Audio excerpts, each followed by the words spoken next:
Convido a doutora Yara Schaffer Novelli para compor a mesa.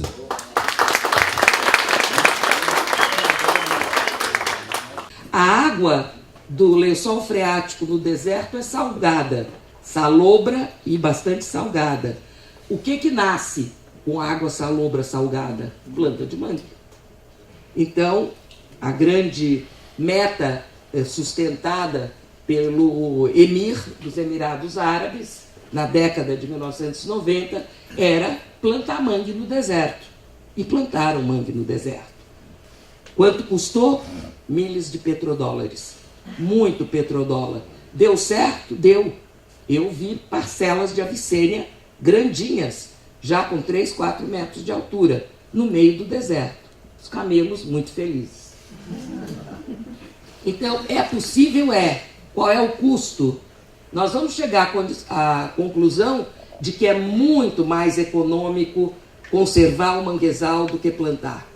Muito mais econômico. Manter as áreas de manguezal do que plantar.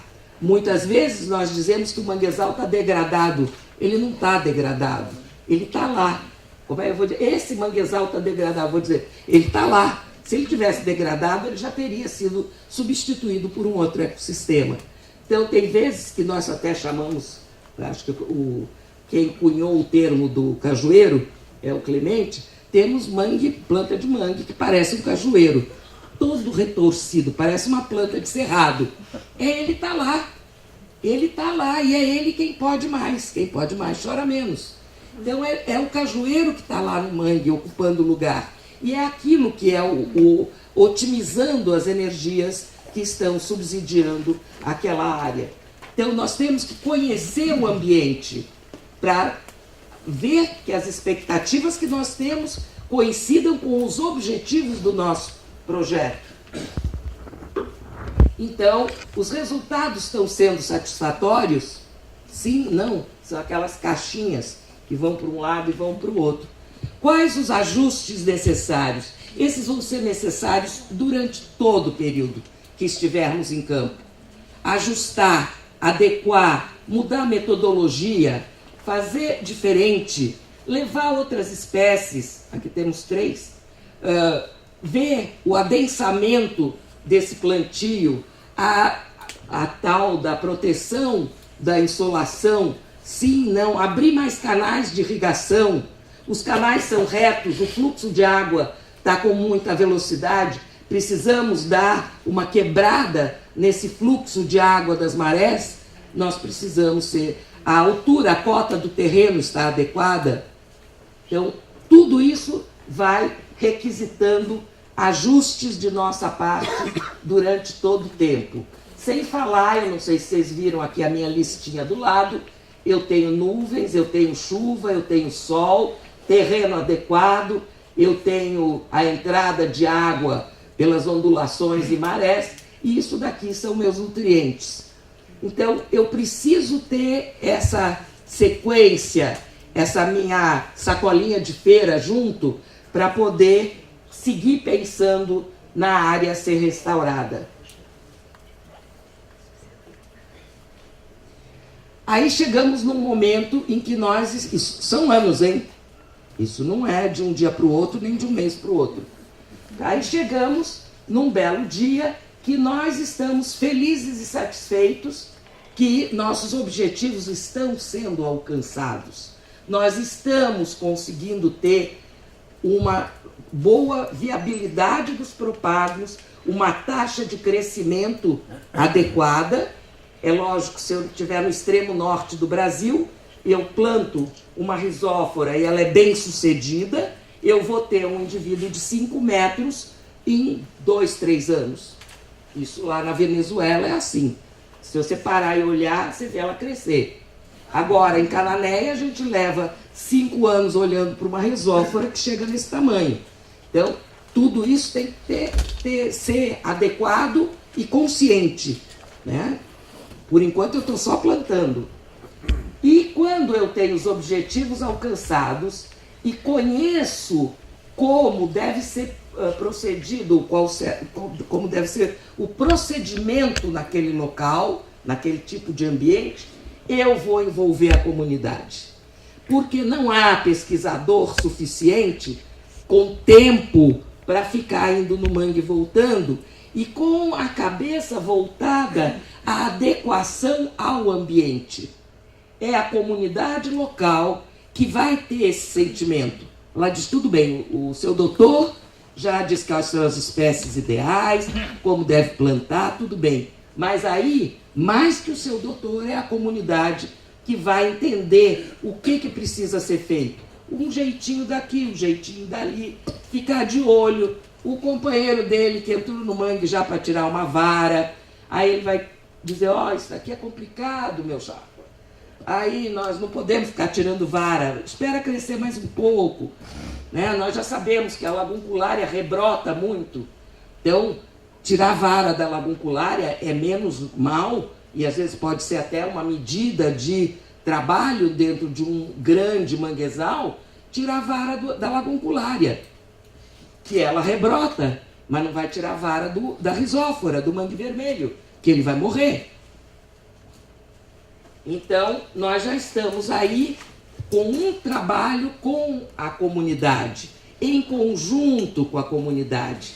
Isso também leva tempo, dependendo do grau de confiança da comunidade naquele conjunto de pesquisadores ou de plantadores de manguezal. Esse tempo da confiança, que é no olho, ele vai precisar muita sensibilidade de ambas as partes. Porque enquanto você não é confiável, você não vai conseguir capacitar esse grupo seu de ajuda. É autoajuda mesmo o negócio.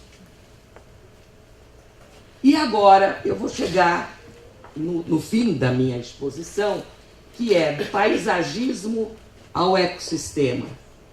Nós trabalhamos bastante em 2 grupos de trabalho criados junto ao Ministério Público do Estado de São Paulo, onde se viu toda essa parte de restauração e recuperação de áreas florestadas comprometidas por diferentes tipos de impactos negativos.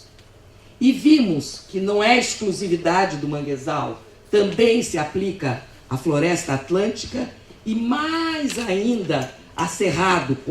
Bem difícil é fazer restauração de cerrado. É um dos mais difíceis ecossistemas. Nós temos, uma coisa é plantar as árvores crescerem.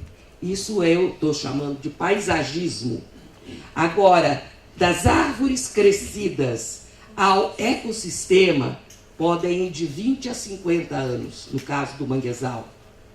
20 a 40 anos, no caso da floresta atlântica. Quando eu tenho do conjunto de plantas plantadas com sucesso, que também o sucesso vai de quantas vezes eu preciso lá e replantar, taxa de crescimento. Eu lembro que na década de 1980, os primeiros plantios estavam sendo feitos no estado da Flórida, pós efeitos de furacões. Uma árvore de mangue que chegava a 2 metros de altura, ela custava entre 200 e 300 dólares por árvore, porque os insucessos e as técnicas de plantio faziam daquele indivíduo custar de 200 a 300 dólares.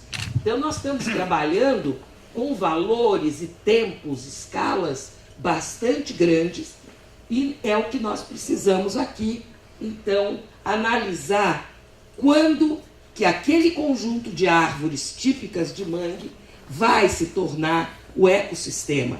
Porque toda a fauna associada ao manguezal, ela se associa à medida que aquele sistema vai amadurecendo. Então, toda a parte de sedimento que foi tremendamente alterada quando aquele terreno estava descoberto, toda a matéria orgânica necessária a ser incorporada àquele sedimento, isso são processos de décadas. Nós temos exemplares da fauna que precisam de um substrato adequado para construírem suas galerias, para perpetrarem seus ciclos de vida, e isso não se faz só porque a árvore cresceu. Então, nós temos aqui um exemplo do que é a panarquia, aqui representando a fase...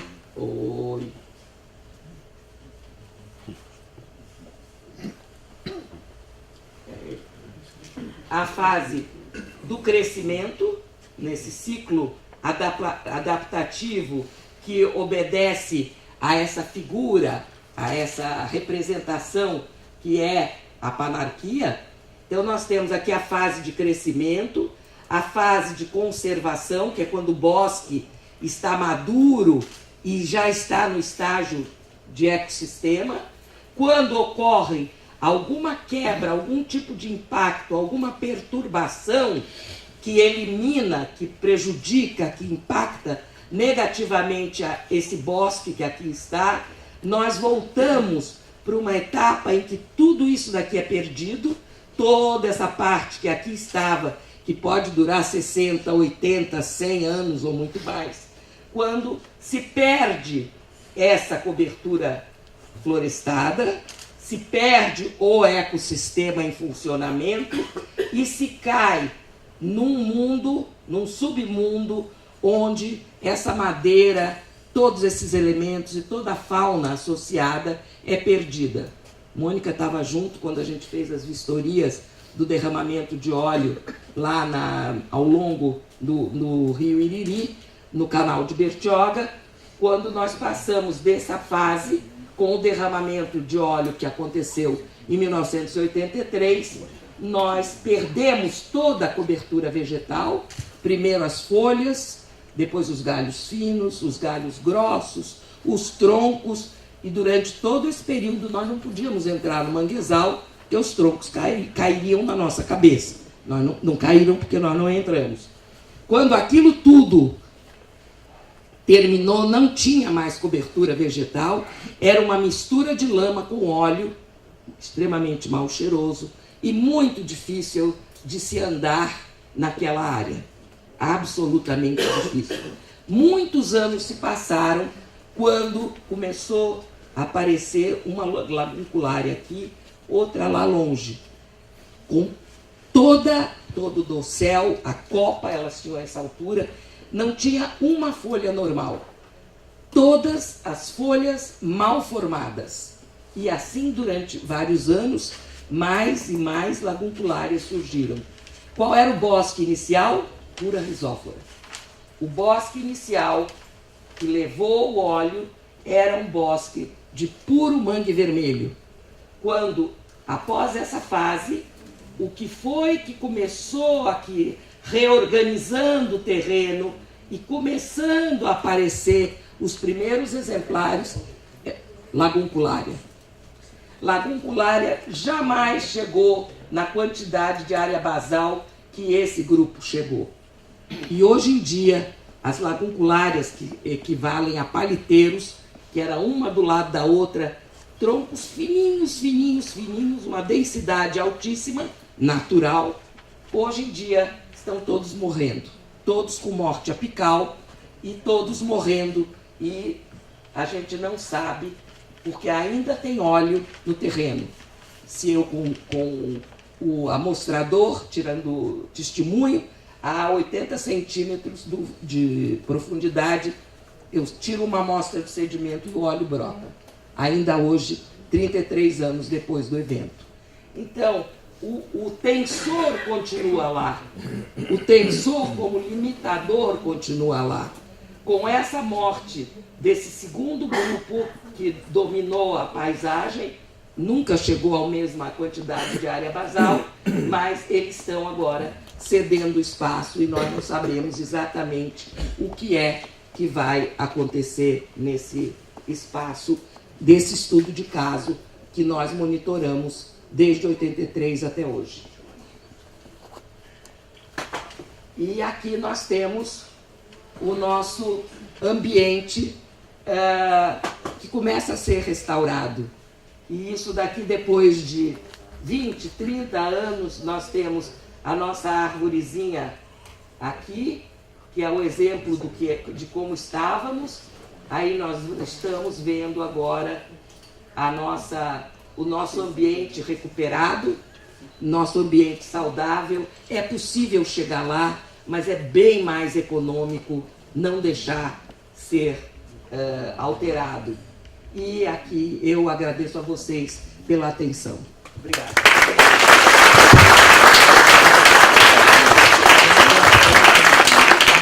Obrigado, doutor Iara, pela sua mensagem, os conhecimentos e as reflexões feitas aqui. E encerramos esse momento.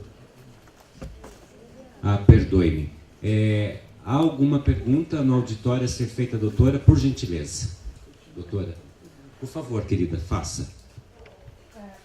Meu nome é Vivian, eu coordeno 2 projetos de florestamento de manguezal na Baía de Guanabara, no Rio de Janeiro.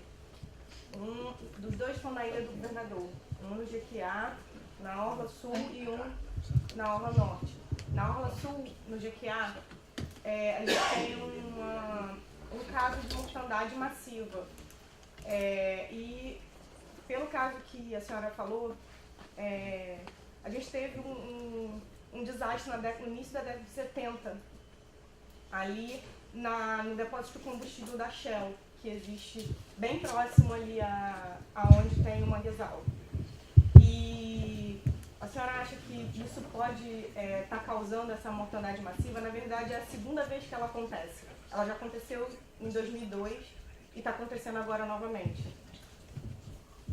Olha, eu tenho um problema. A alfândega tirou a minha bola de cristal que eu tinha importado.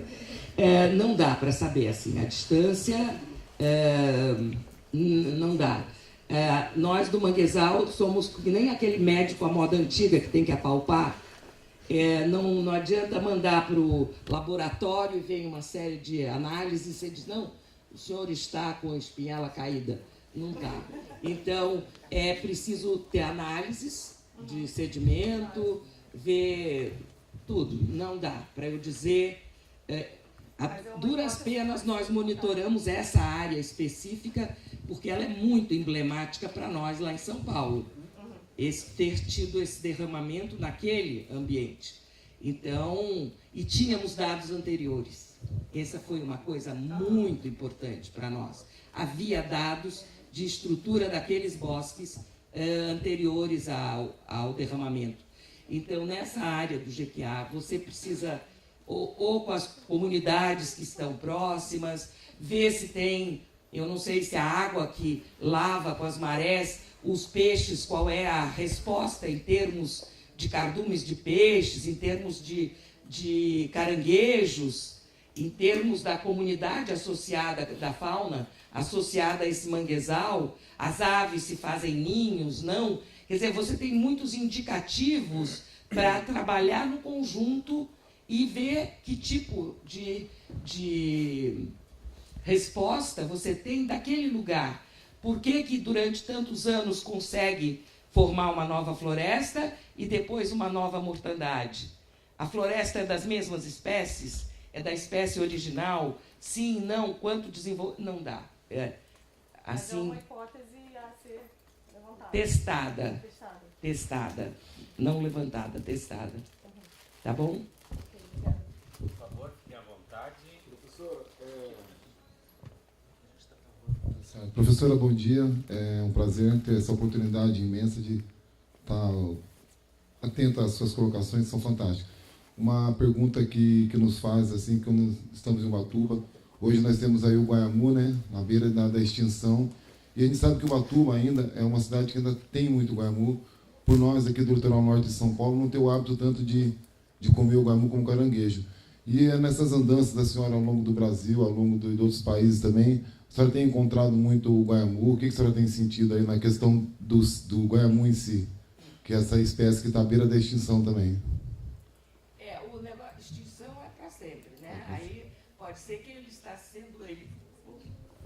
Pode ser que ele esteja sendo eliminado por sobrepesca, sobrecaptura, naqueles espaços, né? Então, isso precisa também ter cuidado como fala.